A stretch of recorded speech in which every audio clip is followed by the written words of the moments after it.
Programme दी London आई। मेरे साथ इस वक्त मेहमान शख्सियात मौजूद हैं। जहांगीर खटक साहब सीनियर साफी हैं, तजिया नगार हैं, न्यूयॉर्क बेस है। और इसके अलावा आसफ अली भट्टी साहब ने मुझे ज्वाइन किया है, बहुत सीनियर जर्नलिस्ट है, प्रोफेसर है बल्कि, और हमारे लिए बड़े मोहतरम है, बड़े अच्छे तजिए देते हैं। मियाँ सैफुर रहमान साहब ब्यूरोक्रेट है साबका और जर्नलिस्ट है, लाहौर बेस्ड है। मैं और मियाँ साहब एक टीवी चैनल पर इकट्ठे तजिए भी देते हैं। जहांगीर खटक साहब मौजू है वो है पाकिस्तान और इंडिया के दरमियान बढ़ती हुई कशीदगी और जंग के बादल जो मंडला रहे हैं।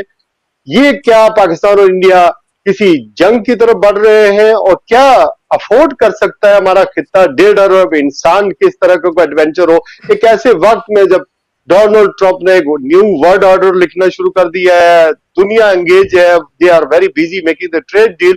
और फिर यूक्रेन की और रशिया की जो जंग है वो कहीं सामान्य कहीं उसका कोई एंड नहीं नजर आ रहा है, कोई सोल्यूशन नहीं नजर आ रहा, और मिडिल ईस्ट सारा और फिर गाजा जिस तरह के मुसलमानों के हालात है, इन हालात में इंडिया और पाकिस्तान क्या महदूद खित्ते महदूद सतह पर जंग छेड़ सकते हैं, और जंग छिड़ जाती है तो क्या पाकिस्तान देखता रहेगा कि हम तो उनसे कन्वेंशनल वॉर में थोड़े कम है, तो क्या वो जो एटमी ताकत है, वो जो हमने जो कुछ किया हुआ है वो रखा हुआ है, वो क्या संभाल के रखेंगे या इस बड़े पैमाने पर? जहांगीर खटक साहब ये फरमाइएगा कि आपको ये सारे हालात जो इंडिया और पाकिस्तान के दरमियान बढ़ती हुई कशीदगी है, ये कहां तक जाती हुई नजर आती है? कोई जंग होने जा रही है महदूद पैमाने पर? इंडिया ने क्या सोच रखा है? और इस मौके पर दोनों मुल्कों के इकदाम, इंडिया ने पहले इकदाम किया है और उसके बाद पाकिस्तान ने आई टिट फॉर टैट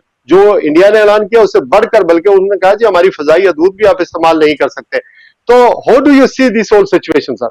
जी बहुत बहुत शुक्रिया शिराज साहब, आपको भी सलाम, मियाँ साहब को भी सलाम, और भट्टी साहब जो इस वक्त मेरे स्क्रीन पर नज़र नहीं आ रहे, हमारे बड़े प्यारे दोस्त हैं, उनको भी बहुत सलाम एहतराम। Thank you. देखिए, जो वालेकुम हालात सलाम। जिस तरफ जा रहे हैं वो तो आपको हर तरफ नज़र आ रहे हैं। यानी अगर आप इंडियन मीडिया देखें तो वहाँ पर तो ऐसा लगता है कि जो लोग टीवी की स्क्रीन्स पर नज़र आ रहे हैं उनके पास सिर्फ बंदूक नहीं है, बाकी वो जंग मैदान जंग में बैठे हुए हैं। अगर आप जंग की बात करें तो जंग एक तरह से नहीं होती है, कई उसकी कई किस्में हैं। और एक नफसियाती जंग होती है, एक प्रोपेगेंडा की जंग होती है, एक एक दूसरे के खिलाफ बारूद इस्तेमाल किया जाता है, और जो सबसे ख़तरनाक जंग है जो इंडिया शुरू कर चुका है वो इंडस वाटर ट्रीटी की जंग है, यानी पानी की जंग है।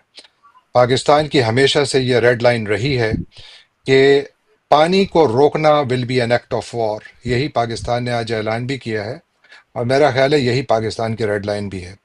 अब इस पूरी सिनेरियो में दोनों ममालिक यकीनन रेटरिक ऊपर जा रहा है। मेरा ख्याल है इंडिया की तरफ से ज़्यादा गर्मा गर्मी, हमारी तरफ से तो वैसे ही बस मेरे हिसाब से खाना पूरी की गई है। क्योंकि अगर इंडिया के ऊपर आप फ़ज़ाई हदूद बंद कर दें तो उनके कितने हज़ार जहाज़ जाते हैं कि उनके ऊपर कुछ फ़र्क पड़ेगा? कोई फ़र्क नहीं पड़ेगा। आप उनकी जो यानी शिमला मुआहदे से आप निकले नहीं निकले, आप और कोई बड़ा मुआहदा आपने तोड़ा? कोई नहीं तोड़ा। आपने सिर्फ ये कहा जी कि हम अपना अमला बाहर बुला रहे हैं, वापस बुला रहे हैं, तो इंडिया ने तो पहले ही आपको निकाल दिया है। और इंडिया ने अपना अमला पहले से कम कर दिया, तो आपने क्या किया? आपने कोई तीर नहीं मारा। जो हमारे वज़रा हैं माशाल्लाह, वैसे तो बड़ी भड़कियां मारने में तैयार होते हैं हर वक्त, सबकी ज़ुबानों को गिरहें लगी हुई हैं, उनकी ज़ुबानें खुल नहीं पा रही पूरी तरह से, इस तरीके से सहमे हुए हैं। इस मौके पर जब पाकिस्तान ये कह रहा है कि ये it is an act of war, ये बिल्कुल दुरुस्त बात है। और मेरा ख्याल है कि पाकिस्तान को इससे आगे बढ़ना चाहिए, जंग नहीं करनी चाहिए। ज़रूरी नहीं है कि जंग जो है वो गोलाबारी से की जाती है। जो इंडिया ने किया है, इंडिया तो पानी की जंग आपके खिलाफ गुज़श्ता कई सालों से चला रहा है। जम्मू एंड कश्मीर में इंडिया 7 डैम बना चुका है, 7। जो आपका हम्म। इंडस वाटर ट्रीटी है उसके तहत इंडिया को इस बात की इजाज़त है कि वो run of the river dams बना सकता है। और वो उनका ये दावा है कि हम run of the river dam बना रहे हैं। अभी run of the river dam और जो रिजर्वायर वाले डैम है उनमें फ़र्क ये होता है कि रिजर्वायर वाले डैम में आप पानी रोक लेते हैं, run of the river dam में आप शायद पानी की फ़्लो को 10-15% कम करते हैं, बाकी आप पानी की फ़्लो को मुकम्मल नहीं रोकते। तो इस वक्त जो इंडिया ने डैमिंग डैमिंग की हुई है जम्मू एंड कश्मीर में, वहां पर 7 डैम वो बना चुके हैं।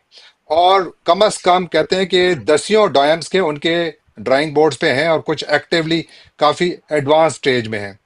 इस दौरान में हमने क्या किया, ये मैं इंडिया के एग्जाम्स के अलावा जो हमारी तैयारी है, देखिए वो तो अपनी तरफ से जो कर रहे हैं वो करेंगे भी। हमने क्या करना है ये देखें, और हमने अब तक किया क्या है ये भी देखें। हम लगे हुए हैं नहरें लगाने के लिए, बनाने के लिए, उन वो नहरें बना रहे हैं जिसके लिए पानी ही नहीं है। और अभी जब ये इंडिया ये इकदाम करेगा तो 220 अरब रुपए, 220 अरब रुपए इन लोगों ने पानी में झोंक दिए, वो पानी जो है ही नहीं। और ड्राइंग बोर्ड्स पर खूबसूरत नक्शे और खूबसूरत वेबसाइट्स के साथ सुहाने ख्वाब दिखाकर हम पाकिस्तान को अगली सदी में ले जा रहे हैं। हमने डैमिंग नहीं की। पाकिस्तान की वाटर जो रिजर्वायर्स की कैपेसिटी है, इट्स ओनली 30 डेज। इंडिया की कितनी है? 120 दिन। अमेरिका की कितनी है? 1000 दिन। इजिप्ट की कितनी है? 900 दिन। पाकिस्तान की कितनी है? 30 दिन। और पाकिस्तान जाकर लड़ेगा, मुकाबला करेगा।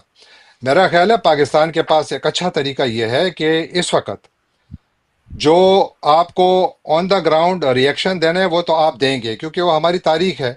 यानी इंडिया ने हमारे ऊपर हमला किया, हमने जवाब दिया, हमने उनका जहाज़ गिराया, उनको यानी बहुत ज़्यादा एम्बेरस किया। इंटरनेशनल लेवल पर इससे बड़ी क्या एम्बेरसमेंट हो सकती है कि एक कुवत जो कि अपने आप को आलमी कुवत कहती है, वो वर्चुअली फिर उनका जो पायलट है वो हम उनको वापस दे रहे हैं, ये कह कर के चलो छोटा बच्चा है, इसने कोई शैतानी कर दिया, हम इसको नीचे गिरा दिया, एक दो थप्पड़ भी मार दिया, वापस कर रहे हैं। ये तो हमने कर दिया, लेकिन हमारी तैयारी कभी भी नहीं थी। इस वक्त पाकिस्तान के पास जो अवेलेबल ट्रैक्स हैं, यानी इंडिया की जानिब से हमला करना बिल्कुल महदूद हमला हो सकता है, कोई फुल फ्लैश्ड वॉर। देखिए, जंग एक स्लिपरी स्लोप है। जब पहली गोली जलती है तो दूसरी और तीसरी गोली के का कंट्रोल जो है वो फिर किसी के पास भी नहीं रहता, तो उससे फुल फ्लैश्ड वॉर बन सकती है। लेकिन लेकिन इस खत्ते में एक रेड लाइन दोनों ममालिक के लिए पहले से मौजूद है, और वो पाकिस्तान के कोई 170 एटम बम और इंडिया के कोई 130 या 140 एटम बम जो हैं, ये वो डेटरेंस है जो दोनों ममालिक के पास है। और दोनों को ये पता है कि अगर ये जंग हमारे हाथ से निकलती है तो ये एक्सीडेंटल न्यूक्लियर जंग में भी जा सकती है। वैसे इंशाल्लाह ऐसा होगा नहीं, लेकिन क्या इस खतरे को आप खारिज अज़ इम्कान कर सकते हैं? मेरा नहीं ख्याल कि आप इंडिया कर सर, सकते, अभी क्योंकि तक जो जंग में किसी इकदाम के हुए, हाथ में कुछ कंट्रोल नहीं रहता। बिल्कुल सही सर। हम, इंडिया क्या कर सकता है सर, सवाल ये है। और दूसरा सवाल भी सुन रहे, अगर इंडिया एडवेंचर करता है तो जाहिर है बैरी बेड़ा भी मूव कर गया है। पाकिस्तान ने कोई मिसाइल की टेस्टिंग शॉर्ट रेंज का वो भी शुरू कर दिया है। अब ये आपने इंडिया के मिनिस्टरों की भी बॉडी लैंग्वेज देखी है, और हमारे जो आज बैठे हुए थे चार, उनकी उनका जवाब भी सुना, उनकी बॉडी लैंग्वेज भी आपके सामने है, क़यादत भी आपके सामने है, अस्करी हो या सिविल हो या अवाम जहां पर खड़ी है, और क़यादत कहां पर खड़ी है, और ये सिविल क़यादत कितनी ही फैसले करने की मुजाहिज है। तो ये सारी सूरत आपके सामने है। अगर इंडिया को एडवेंचर करता है तो पाकिस्तान क्या करेगा, और मुमकिन तौर पर जवाब किस तरह, रिस्ट्रेन होगा, कोई दूसरा मुल्क इसमें शामिल होगा, और फिर अमेरिका का इसमें किरदार क्या होगा? सबसे पहले तो मुल्क से शुरू करते हैं, क्योंकि आपने क़यादत का जिक्र किया। हमेशा के लिए जिस भी मुल्क में मेरिट बेस्ड क़यादत आती है तो उसका जो बॉडी लैंग्वेज होती है वो नहीं होती है जो आपको आज नज़र आ रही थी। ये सारे लोग जो हैं ये खौफ में मुब्तला हैं, इनकी ज़ुबानें नहीं खुल रही हैं, ये खुलकर बात करने के काबिल ही नहीं है। दूसरी बात, पाकिस्तान के अंदर जो कुछ हो रहा है उसको छोड़कर पाकिस्तान के बाहर जो कुछ हो रहा है उस पर ज़्यादा नज़र रखें, क्योंकि पाकिस्तान अंदरूनी तौर पर खलफशार का शिकार है, तकसीम है, हमारे यहाँ टेररिज्म जो है सर उठा रही है, हमारी security forces have been stretched thin. इतनी जगहों पर हमारी फौज लड़ रही है, एक फौज कितनी जगहों पर लड़ सकती है? और उसके ऊपर अगर उनके ऊपर एक नई जंग मुसल्लत की जाती है तो डोंट ब्लेम द आर्मी। यहाँ पर जो हमारा वो जो सोल्जर जो कि हमारी बॉर्डर्स पर खड़ा है, उसको जाहिर है कि उसके ऊपर आप कितना प्रेशर डाल सकते हैं। यहीं पर ही सिविलियन क़यादत का काम होता है। देखिए, ये जो इंडिया डिसीजन ले रहा था, ये तस्वीरें दोनों सामने अगर आयशा के लगा सकते कि एक जो हमारी नेशनल कौमी सलामती की जो मीटिंग थी वो देख लें, और इंडिया की कौमी सलामती की मीटिंग देख लें, और देखें वहाँ पे कौन बैठा हुआ है। इंडिया की कौमी सलामती की मीटिंग में एक भी वर्दी वाला नजर नहीं आ रहा। पाकिस्तान की कौमी सलामती की मीटिंग में कुछ ऐसे वर्दी अफराद जो नजर अपने नहीं आप को, हाँ जी हाँ, और बाकी आपको सारी वर्दियां ही नजर आ रही हैं। मुझे वर्दियों पर भी एतराज नहीं है, मैं कहता हूं चलें बिठा दें, लेकिन अहल वर्दियां तो हों। इस काबिल तो हों कि वो जवाब देने के तो काबिल हों। हमारे आईएसपीआर साहब के जो वो जो चीफ हैं, वो सियासी बयान तो देते हैं, लेकिन ये इतना बड़ा वाकया हो गया, पाकिस्तान के खिलाफ इतनी बड़ी मोबिलाइजेशन तो उन्होंने अभी नहीं शुरू की है, लेकिन जो वार्निंग्स आ रही हैं ये इट्स अ थ्रेट। वो आपको साफ कह रहे हैं कि हम आपको जहां जहां होगा हम आपको बिल के यानी ढूंढ के मारेंगे।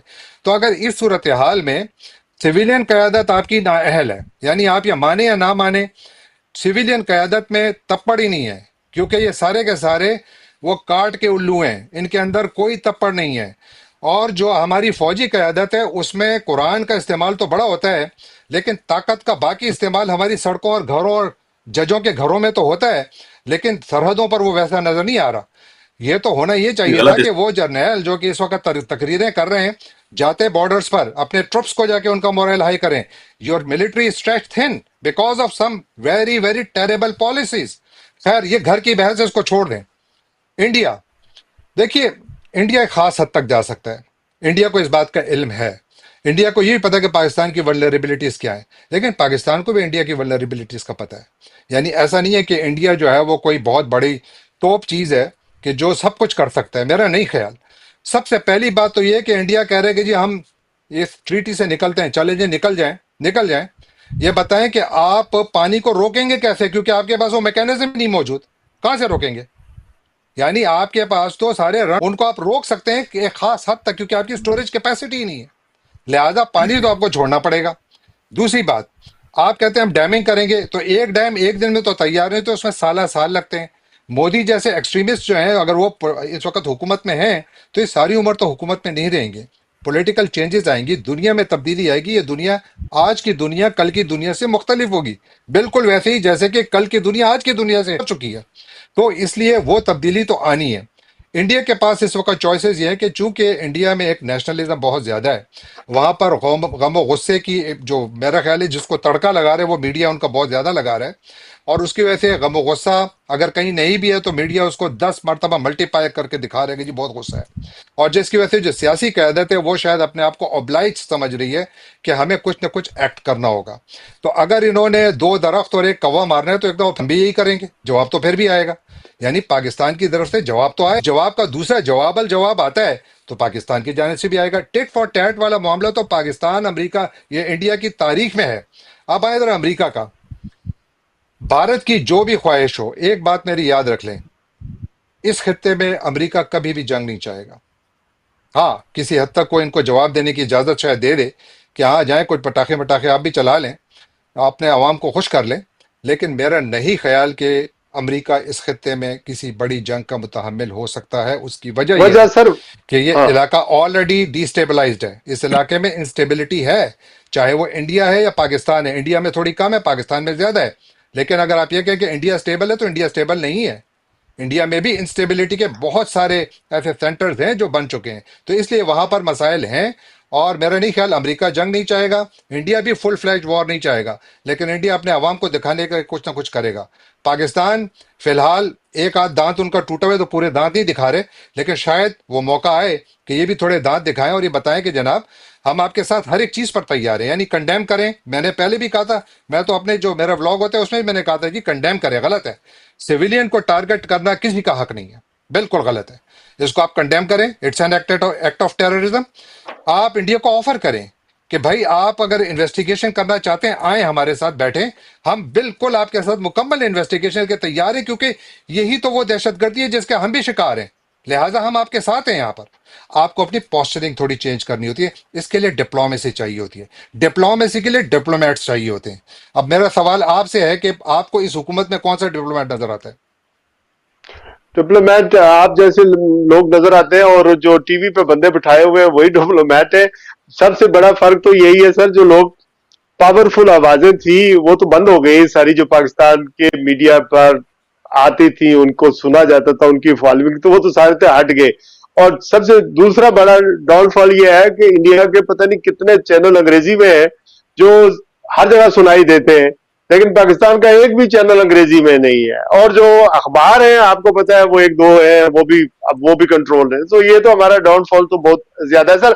मुझे आखिरी सवाल, चुके we are running out time, आपका वीलॉग लोगों को सुनना चाहिए। जहांगीर साहब बहुत अच्छा वीलॉग करते हैं माशाल्लाह, बड़ा जबरदस्त होता है, बड़ा नॉलेजेबल होता है, और इसमें ये टाइम भी बताते हैं, वक्त भी बताते हैं, दिन भी बताते हैं कि किस दिन ये हमने ये वीलॉग कर रहे हैं। सर आखिरी सवाल के, आप इंडियन लोगों को, जो हमारे भाई हैं, 1.5 अरब इंसान है, इंडियन भी और पाकिस्तानी भी, वहां जो जमातें हैं इस वक्त, कांग्रेस है, बड़ी जमात है, बाकी जमातें हैं, या लोग जो है, उनको मोदी ने अगर खामखा कोई एडवेंचर किया पाकिस्तान पे, जैसे उसकी इंटेंशन नजर आ रही है, उनको क्या मशवरा देंगे, और या उनका रिएक्शन क्या होगा जंग के हवाले से? मुनकसम होंगे, यूनाइटेड हो जाएंगे सारे, जिस तरह पाकिस्तानी यूनाइट होंगे वैसे ही वो यूनाइट होंगे? सिराज साहब देखें, जब जंगों की बात आती है तो कौमें अपने जो सियासी इख्तिलाफात हैं वो छोड़ देती हैं। हम्म। आपके अपने यानी जो हमारे लीडर्स हैं उनके साथ आपका यानी दसियों इख्तिलाफात हो, आपके अपनी फौजी क़यादत के साथ दसियों इख्तिलाफात हो, लेकिन जब बात आपके घर की आती है, आपके घर पर हमले की आती है, तो फिर आप उसी क़यादत को फुली सपोर्ट करते हैं कि नहीं, ये वो वक्त है कि जहाँ पर मैं अच्छा। आपके साथ जो मेरी इख्तिलाफ है मैं उसको नहीं लड़ूंगा, उसको मैं साइड पे रखता हूँ। इस वक्त हमारी अपनी सर्वाइवल की जंग है, तो उसमें तो कोई वो नहीं है।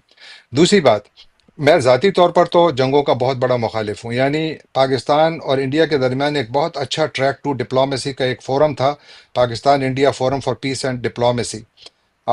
उसका मैं भी रुकन था। हमने 1990s में पेशावर में एक बहुत बड़ी कॉन्फ्रेंस की थी। 300 लोग इंडिया से आए थे। एडमिरल रामदास उस ज़माने में इस फोरम के सरबराह थे। और उस दौर में पाकिस्तान और भारत के दरमियान जो पीस की बात होती थी, मैंने जब भी आपको कहा कि पाकिस्तान को भारत के साथ पहले तो ओपनली कंडेम करें। पाकिस्तान ने किया है, लेकिन मेरा ख्याल है अल्फाज थोड़े और भी बेहतर हो सकते थे, क्योंकि जब आप खुद कहते हैं कि हम दहशतगर्दी का शिकार हैं तो दूसरे भी हो सकते हैं। और अगर दूसरे हुए हैं और आप समझते हैं कि, तर बोलें। और साथ ये कि उनके साथ आप अपने आप को पोजीशन ऐसे करें कि भाई देखें, आपके यहाँ एक मसला हुआ है, हम आपके साथ हैं यहाँ पर, आप बताइए कि हम आपकी कहाँ मदद कर सकते हैं। इसके बावजूद अगर इंडिया वो पोस्चरिंग करेगा, तो उनको अपने घर में भी लोगों को कन्विंस करना पड़ेगा कि देखें, पाकिस्तान तो हमारे साथ हेल्प कर रहा है, लेकिन हम हमारे यहाँ एक्सट्रीमिस्ट बैठे हुए। तो अगर आप उनको एक्सपोज करना चाहते हैं तो इस तरीके से भी कर सकते थे, जो हमने शायद नहीं किया। अभी भी वक्त है, कर सकते हैं कि ज़्यादा अच्छे प्रोनाउंस तरीके से करें।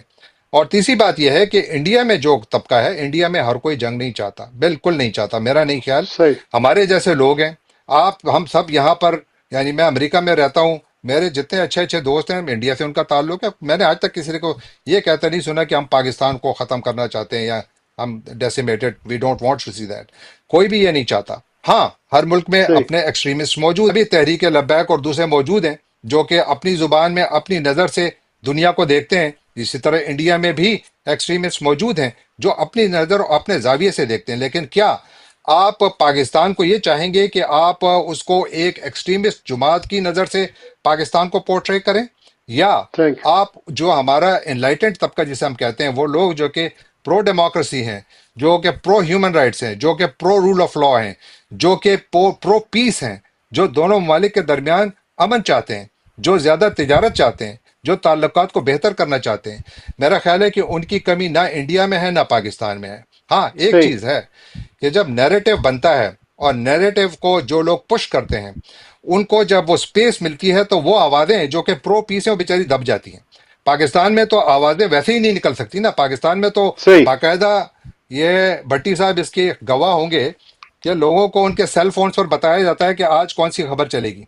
तो जिस मुल्क में सही। हाल ये हो, वहां पर कौमी नैरेटिव कौन बनाएगा? क्योंकि आज़ाद मीडिया सही। ये कर सकता है, ये कंट्रोल्ड मीडिया नहीं कर सकता। तो इस